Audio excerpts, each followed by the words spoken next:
გითხავთ, როგორც ვიცით, სიძულვილის დეპარტამენტი აქტიურად მუშაობს და ამ დროისთვის 130-ზე მეტი საქმე არის უკვე განხილული და როგორც ვთქვათ, საბოლოო შედეგი ამ დეპარტამენტის, აი რა შედეგამდე შეიძლება მივიდეს და რა შედეგი შეიძლება მოიტანოს ამ სამმართველოს მუშაობამ.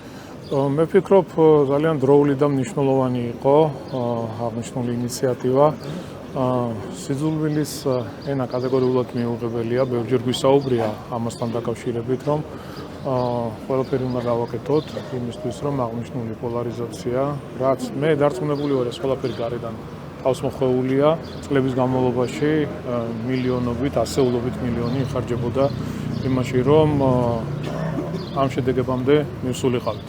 შეიძლება იყოს განსხვავებული მოსაზრებები, განსხვავებული პოლიტიკური შეხედულებები, მაგრამ უნდა შეგვეძლოს ამ ყველაფრის გამოხატვა ზომიერად, კანონის ფარგლებში და არა სიტყვიერი შეურაცხყოფით. კატეგორიულად მიუღებელია სოციალურ ქსელში, რაც ახლა ყველამ კარგად ვიცით, ხო, რა ხდება, როგორი სტატუსები იწერება, როგორი კომენტარები კეთდება. გონია რომ დროული იყო აღნიშნული გადაწყვეტილებასთან დაკავშირებითაც Facebook-ზე როგორც მოგეხსენებათ, დიდი ხანია მიმდინარეობს დაპირისპირება ოპოზიციაში ვსვამ კითხვას. და გარდა ამისა, გარდა იმისა, რომ თვითონ ეგრეთ წოდებული ალიანსის წევრებს შორის არის დაპირისპირება, ცალკე პარტიებს შორისაც, აი ნაცმოძრაობაშიც არის ეს დაპირისპირება და რომ შევაფასოთ, საერთოდ შეიძლება მივიდეს აი ეს ურთიერთდაპირისპირება ამ მოცემულობით. ხო, არსებითი მნიშვნელობა არ აქვს თუ როგორ იქნება აგენტურული ქსელი წარმოდგენილი ერთი ამ პლატფორმაზე თუ ცალ-ცალკე.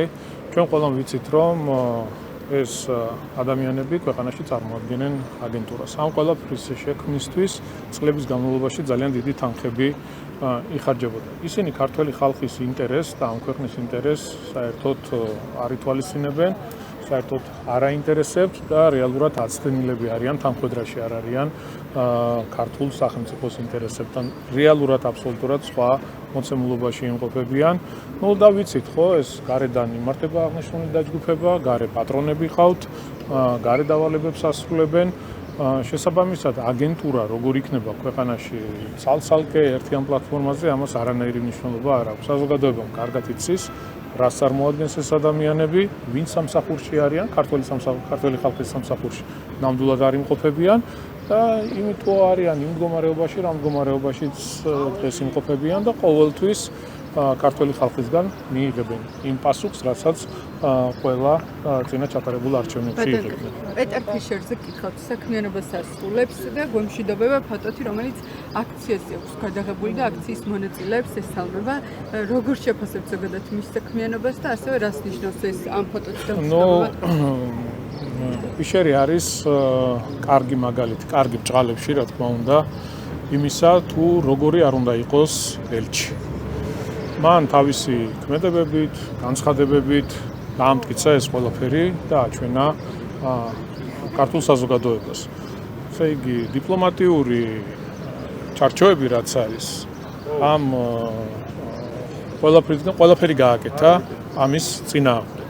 თავიანთ მისი პოლიტიკური განცხადებები, შეფასებები, ექსტრემისტული დაჯგუფებების სახალისება, ძალადობრივი ჯგუფების სახალისება და ხელშეწყობა, ეს რა თქმა უნდა ძალიან მძიმეა. და კიდევ ერთხელ მეორე არის მაგალითი იმისა, თუ როგორი არ უნდა იყოს ელჩი.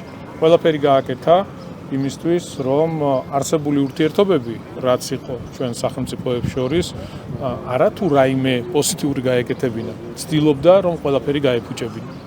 აი ამ სურათით დამშვიდობება რას ნიშნავს? ამ სურათით დამშვიდობება რას ნიშნავს? თქვენთვის აქციაზე დგას და ესალმება აქციის მონაწილეებს. არაფერი ეგ ხო ოპოზიციასთან არასდროს. ნახეთ როგორ არის ჩვენ როდესაც საუბრობთ აგენტურაზე, ხო? ქვეყნის შიგნით ყავს კონკრეტული ადამიანები, შეიძლება იყოს დაჯგუფება, შეიძლება რაღაც პოლიტიკური პარტია შექმნან და დაარქვას რაღაც სახელი. ყველამ უნდა იცოდეს, რომ ისინი არიან აგენტები. იმართებიან გარედან.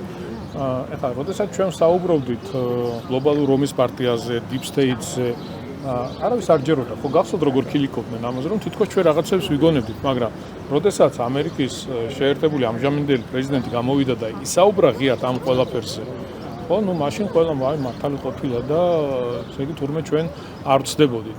და რა თქმა უნდა ეს კონკრეტული ელჩი არის წარმომადგენელი იმ გარე ძალების, რომლებიც ქვეყანაში აგენტურის ხელით ცდილობდნენ რომ მოეწყოთ სახელმწიფო გადატრიალებები, დაპირისპირება, ექსტრემისტული და ძალადობრივი ჯგუფების შექმნა, რევოლუციების მოწყობა და არაერთი რევოლუციის მოწყობის მსვლელობა ვიხილეთ და რა თქმა უნდა ესენი იყვნენ ადამიანები, ვინც ამ შიდა აგენტურასთან ერთად ცდილობდნენ რომ ქვეყანაში არეულობა შემოეტანათ. ნაციონალური მოძრაობა პარტიაში სიახლეებს ან ოსებს ცოტა ხნის წინ ჰქონდათ მათ შეხვედრა, ისინი ამბობენ რომ პარტია გახდება გამჭვირვალე და უფრო მეტად მოხდება მოქალაქეების ჩართვა. რა შეცვლის ეს შეფასება როგორი? საერთოდ არ მაინტერესებს რას აპირებს ნაციონალური მოძრაობა, ჩემთვის ყველაზე მთავარი არის ის რომ ისინი არიან აგენტურის წარმომადგენლები და საერთოდ არ ემსახურებიან ქართველი ხალხის ინტერესს. მათ აქვს თავიანთი ხედვა, თავიანთი დღესასწრიგი, რომელიც ქართველი ხალხის დღესასწრიგთან და ქართული ხალხის ინტერესთან აცდენილი და არ არის აცდენილია და არ არის თანხმედრაში. ირანული მედია წერს, რომ მიხეილ ყაველაშვილი თეირანში ჩასვლას და ხამეინის დაკრძალვაზე დასწრებას ამირებს. თქვენ მუდმივად საუბრობთ ბოლო პერიოდში აქტიურად, რომ ამერიკასთან ურთიერთობების გადასაზრდად მზად ხართ და ყველაფერს მზად ხართ, რომ განიხილოთ მაგიდასთან. ხამეინის დაკრძალვაზე ჩასვლა, როგორი გზავნილი იქნება ამერიკის მტრებთან ჩასვლა, როგორი გზავნილი იქნება პარტნიორებისთვის და თქვენ რა ინფორმაცია გაქვთ? ყაველაშვილი ჩადის? რა ვიცი, არ გამოვრიცხავ და რა არის ამაში ცუდი, მიემგზავრება დაკრძალვაზე, როგორც სხვა ქვეყნის ლიდერები. თურქეთის, აზერბაიჯანის, სომხეთის და ასე შემდეგ. ამაში ცუდი არაფერია. რაც შეეხება ამერიკის შეერთებულ შტატებთან ურთიერთობას, ჩვენ არაერთხელ გავუკეთებია განცხადება, კიდევ ერთხელ გავიმეორებ, რომ მზად ვართ იმისთვის, რომ ურთიერთობები დაიწყოს ახალი კურსიდან. ის რაც წინა ადმინისტრაციამ გააფუჭა და ყველაფერი გააკეთეს ამისთვის თავიანთი ცრუ განცხადებებით, იმ არასამართლიანი გადაწყვეტილებებით და არასამართლიანი დამოკიდებულებით, ვფიქრობ, დღევანდელ ადმინისტრაციას პრეზიდენტ ტრამპის ხელმძღვანელობით შესწევს ძალა, რომ ის სამართლო დამოკიდებულება, რაც ქართულ სახელმწიფოსთან მიმართებაში იყო, მარტივად გამოასწოროს. აი, ყაველაშვილი ისევ ზარს ელოდება ტრამპისგან ურთიერთობების გადაწყვეტას და ირანში რომ ჩავა, რომელიც ამერიკის თქვენ არ ინერვიულობთ მაგაზე. ზარზე ავინერვიულობთ. კი ბატონო, გითხავთ კიდევ ერთ ნაწილს პარლამენტში ჩხუბთან დაკავშირებით პარტია, ახარიას პარტია ითხოვს გამოძიების დაწყებას. პროკურატურასაც მიმართავენ საჯარო განცხადებებითაც და თვლიან, რომ 10-ზე მეტი ადამიანის სისხლის სამართლებრივი პასუხისმგებლობა უნდა დადგეს. ის კადრები რაც ვიღებათ, თქვენ როგორ აფასებთ და ხედავთ თუ არა სისხლის სამართლის პასუხისმგებლობას 12 დეპუტატის წინააღმდეგ? ის პარლამენტში რაც მოხდა და ვნახეთ, ნამდვილად არ იყო სასიამოვნო სანახავი და ვფიქრობ, ეს არ არის ის, რასაც ითხოვს საზოგადოება. ჩვენ პოლიტიკოსებს შეიძლება გქონდეს განსხვავებული მოსაზრებები, პრინციპულად განსხვავებული პოლიტიკური შეხედულებები, თუმცა ეს არ ნიშნავს იმას, რომ ერთმანეთის მიმართ გადავიდეთ ფიზიკურ დაპირისპირებაზე. ყველამ პატივი უნდა სცეს პარლამენტის ინსტიტუტს და ზოგადად ურთიერთობები გადავიდეს პოლიტიკურ და საქმიან დისკუსიაში და არა სიტყვიერი და თუნდაც ფიზიკური შეურაცხყოფა, რაც ძალიან ცუდი იყო და ნამდვილად არ არის მისასალმებელი და სასიამოვნო. გებლობის ნაწილზე რას მეტყვით სისხლის სამართლებრივი პასუხისმგებლობა? რაც შეეხება ხა მე არა ვარ არც პროკურორი არა ვარ, არც გამომძიებელი, შესაბამისად ამ დეტალებში ვერ შევალ. ვინ დაიწყო ეს ყველაფერი, თუმცა საზოგადოებამ ყველაფერი ნათლად დაინახა თუ როგორ მოხდა ეს ყველაფერი, როგორ დაიწყო ეს ყველაფერი, ამიტომ კიდევ ერთხელ ყველას მინდა მიმართო, რომ მესმის ქართველები ვართ, მესმის ემოციებია, მაგრამ თავშეკავებულობა არის ძალიან მნიშვნელოვანი. პოლიტიკურ პასუხისმგებლობაზე თუ დასვამთ თქვენ დღის წესრიგში ამ საკითხს, თუ სისხლის სამართლებრივი არა, პოლიტიკური პასუხისმგებლობა უნდა დადგეს თუ არა და მანდატები თვითონ უნდა დატოვონ თუ არა? იცით რა არის, ზოგადად საკანონმდებლო ორგანოში სამწუხაროდ უნდა აღინიშნოს, არა მხოლოდ საქართველოში, ძალიან ბევრ ქვეყანაში ხდება ხოლმე ამ ტიპის დაპირისპირებები, რაც რა თქმა უნდა არ არის სასიამოვნო საყურებელი. და გულდასაწყვეტია ის, რომ ჩვენთანაც საქართველოს პარლამენტში მოხდა ამ ტიპის დაპირისპირება.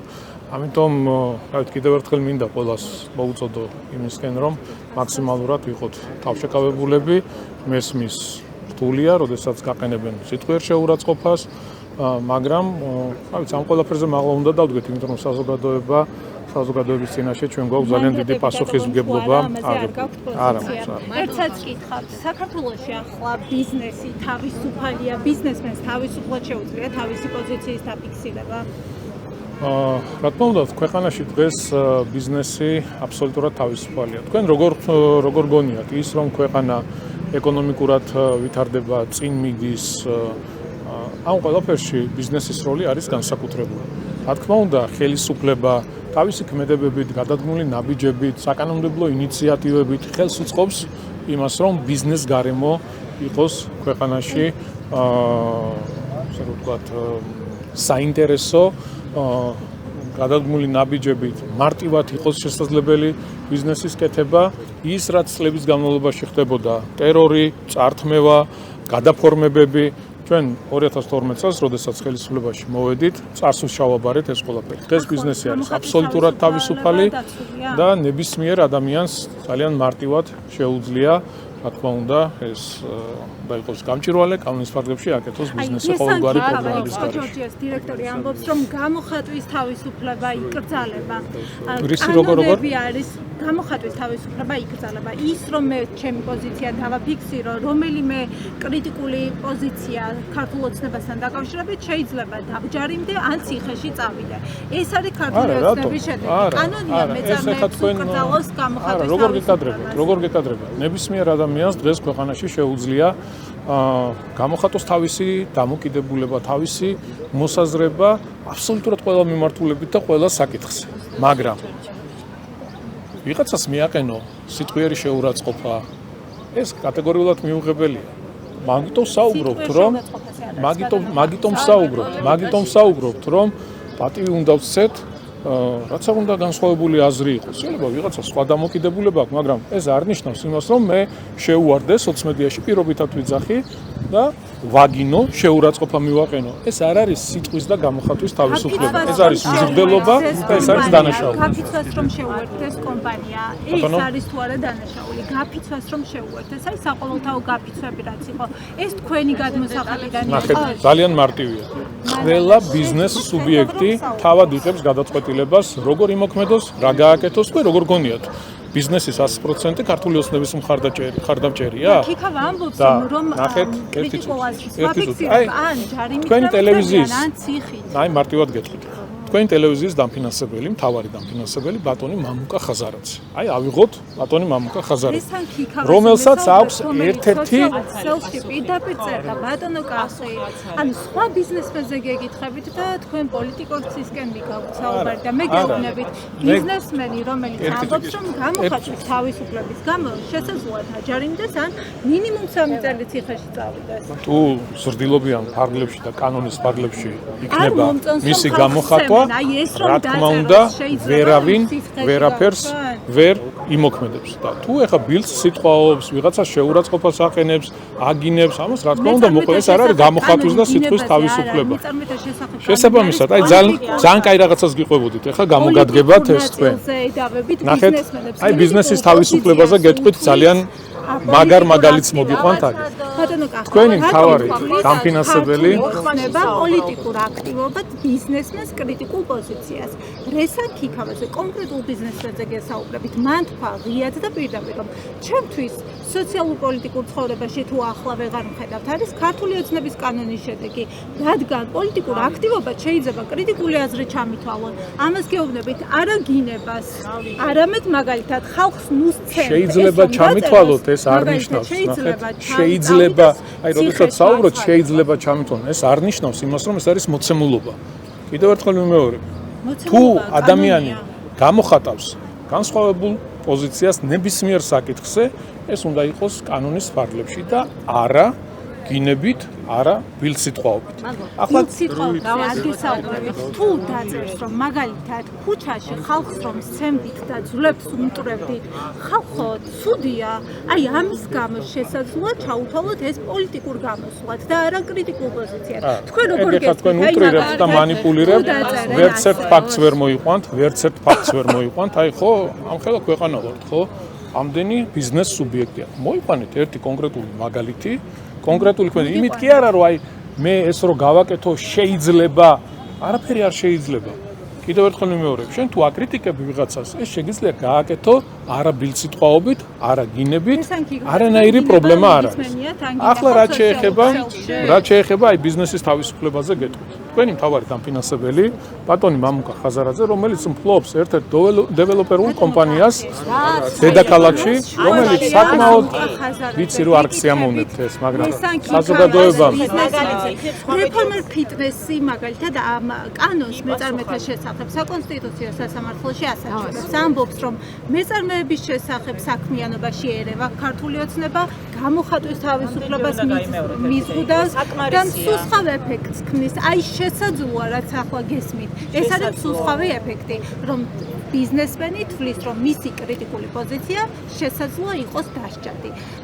ამიტომ გისვამთ კითხვას ბიზნესი თავისუფალია, გამოხატვის თავისუფლება. გამოხატვის თავისუფლება შეუძლია ნებისმიერ ადამიანს და დაცულია ქვეყანაში ისე როგორც არასდროს, მაგრამ თქვენეული გამოხატვის თავისუფლება არა. რომ ვიღაცას აგინოთ, შეურაცხყოფა მიაყენოთ, ეგეთი არა. ეგ არ არის გამოხატვის თავისუფლება. ეს არის უზრდელობა და ეს არის შეურაცხყოფა. ახლა რაც შეეხება ანუ ბატონო კახი, მეწარმეთა შესახებ კანონი იცით თუ არ იცით? ნახეთ, იმიტომ გეკითხებით რომ თუ არ იცით, მაშინ არ გკითხავთ. მეწარმეთა შესახებ კანონი იცით თუ არ იცით? ახლა რაც შეეხება მამუკა ხაზარაძის საკითხს. ვიცი რომ არ აინტერესებს, მაგრამ მე ვალდებული ვარ კიდევ ერთხელ საზოგადოებას უკვე დაგაინტერესებს. ესე იგი, როიცოდეთ, რაც შეეხება მამუკა ხაზარაძეს, რომელიც არის ბიზნესმენი და არის ასევე TV პირველის ერთ-ერთი მთავარი დამფუძნებელი, მას აქვს დეველოპერული კომპანია დედაქალაქში, რომელიც საკმაოდ დიდი დეველოპერული კომპანიაა და ბევრ პროექტს ახორციელებს. თქვენ ვერ მოიყვანთ ვერც ერთ მაგალითს, რომ მას მუნიციპალიტეტის მხრიდან ან სახელმწიფოს მხრიდან ქონოდა რაიმე ხელშეში. ეს მეტყველებს იმაზე, რომ დღეს ბიზნესი არის თავისუფალი. თქვენ როგორ წარმოგიდგენიათ წლების წინ გავიხსენოთ და რომელიმე ბიზნესმენს ოპოზიცია დაფინანსება გაეკეთებინოს ღიად და მას რას უზავდნენ და რა მდგომარეობაში ჩაარდებინ.